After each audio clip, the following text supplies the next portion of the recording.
I'm Nancy Cavey, National ERISA and Individual Disability Attorney. Welcome to Winning Isn't Easy. Before we get started, I've got to give you a legal disclaimer. This podcast isn't legal advice.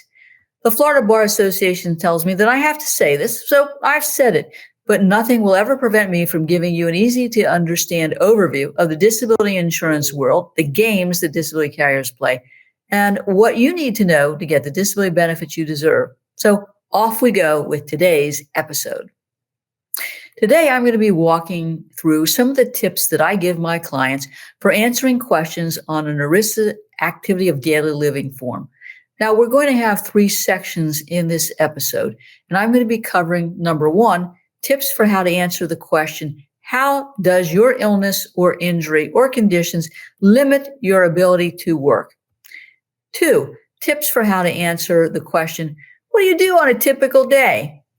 And thirdly, when I apply for my ERISA disability benefits, why do they ask me what I do around the house? Got it? Let's take a break before we get started on these tips for filling out activity of daily living forms that can make or break your ERISA disability insurance claim. Have you been robbed of your peace of mind from your disability insurance carrier? You owe it to yourself to get a copy of Robbed of Your Peace of Mind, which provides you with everything you need to know about the long-term disability claim process. Request your free copy of the book at kvlaw.com today. Welcome back to Winning Isn't Easy. All right, we're going to talk about tips for how to answer the question, how does your illness, injury, or conditions limit your ability to work in your ERISA disability claim? Applying for ERISA disability benefits involves filling out lots of forms, including a form called the Activity of Daily Living form. Your responses to that form can make or break your claim, so it pays to take some time to complete the form accurately, truthfully, and in a manner that won't give the disability carrier or plan a reason to deny your claim. Now, they're going to be asking you to complete this form and many other forms, but particularly this form many times during the life of your claim. So you should take this seriously every time you're asked to complete it. It's a pain, but don't blow this off.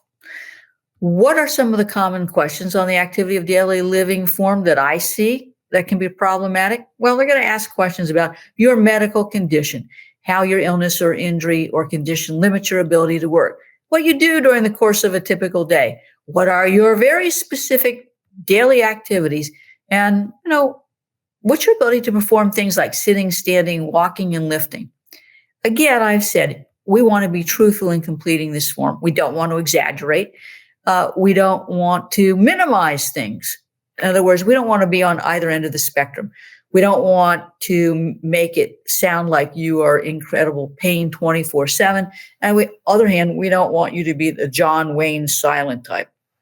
In the middle is the truth. I know that sounds simple to do, but it'd be hard to do in practice, particularly the way that these forms are written. So let's talk about tips to how to answer the question, how does your illness, injury, or condition limit your ability to work when the standard of disability is your inability to do your own occupation? Now, you might think it's pretty obvious from your medical records that you can't do your own occupation. I will assure you that that information is rarely found in your medical records. There's going to be a history of perhaps your symptoms, but the doctor is going to be conducting an examination, recording those examination findings, reviewing your diagnostic studies, making a diagnosis and treatment for recommendation. They're really not, quite frankly, interested in rendering opinions about your ability to sit, stand, walk, stoop, or bend. And quite frankly, they don't always take the best history in terms of your symptoms and functionality, because that's not really what their focus is. That means that you have got to do a bang-up job of giving that information to your physician. And the way that we do it with our clients is to have them use symptoms and functionality sheets that they give to their doctors at each visit. Now, what is it that the disability carrier wants to hear from you about in this activity of daily living form in regard to the difficulties you might be having. What I think you should be doing is you should be getting out a blank piece of paper or call up a Word document and write out what you think the answer should be and begin to think backwards. What does Nancy Cavey mean by that?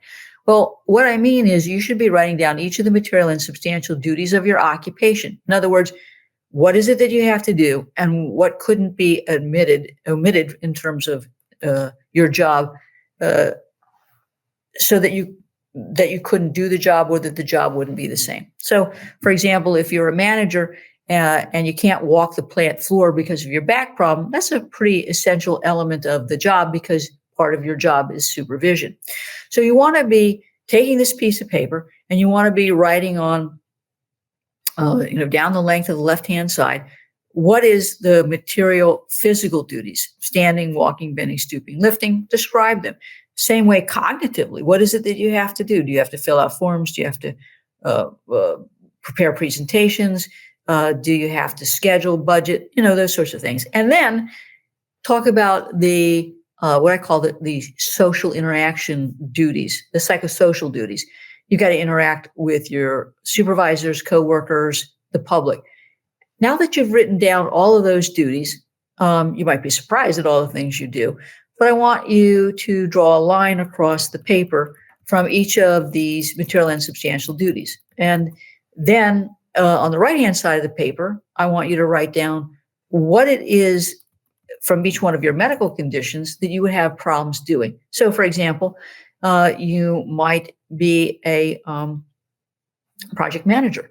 You're required to sit and use a computer all day. So you are using the computer. How many hours? What is it that you're doing?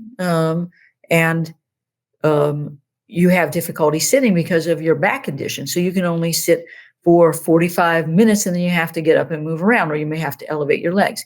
As a project manager, cognitively, you're responsible for organizing, managing, scheduling the work that is being done on a particular project. And you, of course, are doing your own work. So if you're having back pain or side effects of medication, you may have problems cognitively dealing with those particular issues. Or it might be that because of your pain, you have fatigue and you're not all there, or you've got to take a nap. And you have difficulty doing this duty, that duty, this duty. As a project manager, you've got to interact with your team, supervisors, if you will, or managers. You're probably in lots of meetings. And if you're grouchy and you're not getting along, that's going to be noticed. If you're depressed and you're not interacting, that's going to be noticed. And so you want to be correlating, if you will, here on the left-hand side, are the material and substantial duties of my occupation. On the right-hand side, from my back, I'm having these particular problems that prevent me from doing this duty or interacting to do this duty. So that when you are preparing this document, you have the ability to explain not only what the material and substantial duties of your occupation is, but the impact that your symptoms are having on your functionality.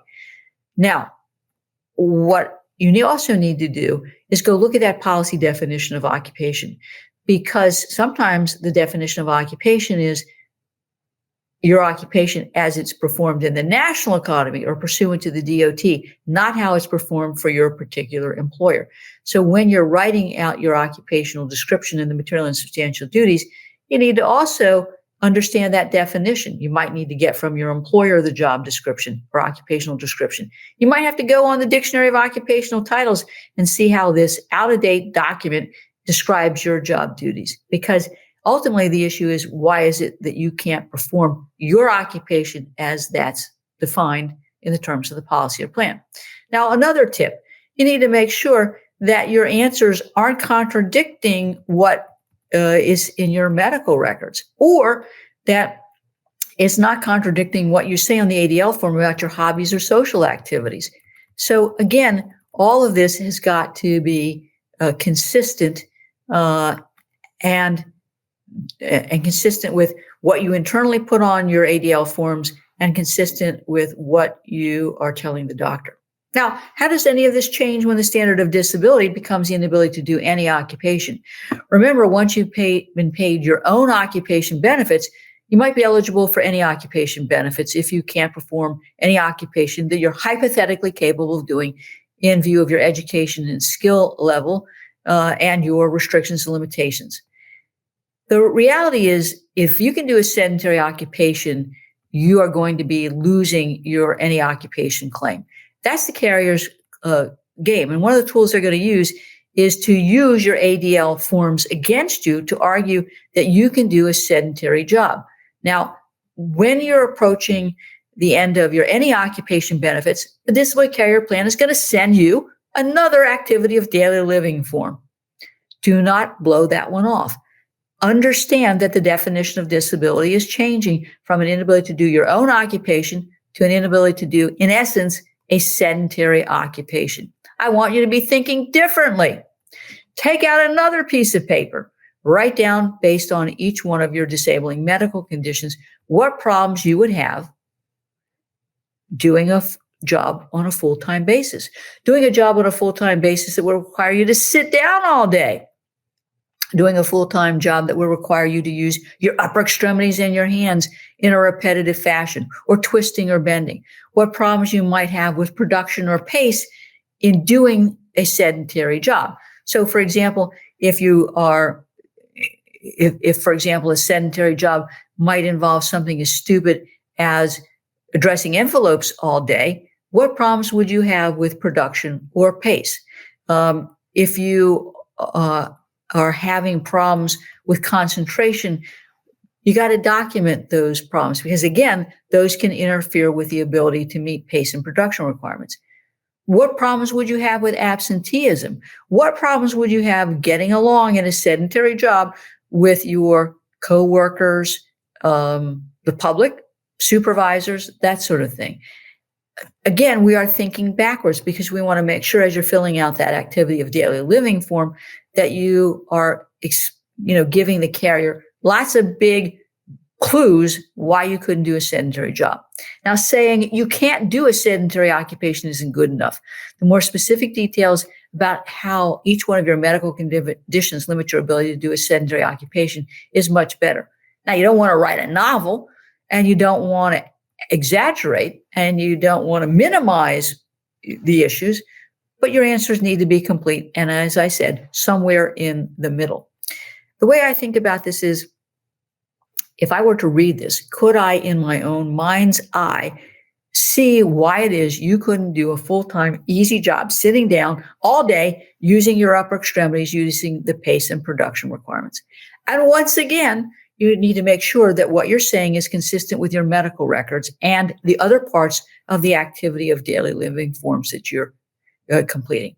Got it? I know this is a lot to think about, but this really is crucial to keeping your own occupation benefits, and then to getting those any occupation benefits. Let's take a quick break.